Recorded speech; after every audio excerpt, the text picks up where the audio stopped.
send them to training. Ask me how.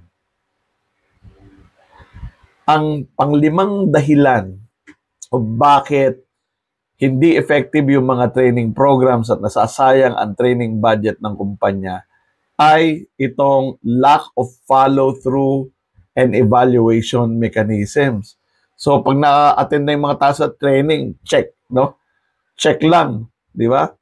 Maganda nga yung training, wala namang follow-through, walang evaluation, wala rin, di ba? Paano mo malalaman kung na-apply ba ang lessons sa trabaho? Huwag tayong tamarin sa follow-through and evaluation. Kasi dito natin makikita kung effective ba talaga ang training. The data that we generate from follow-through, monitoring, evaluation are information that we can use to improve our L&D strategies. Kung hindi mo alam kung paano gawin ito, aralin mo yung 4 levels of training evaluation ni Kirkpatrick.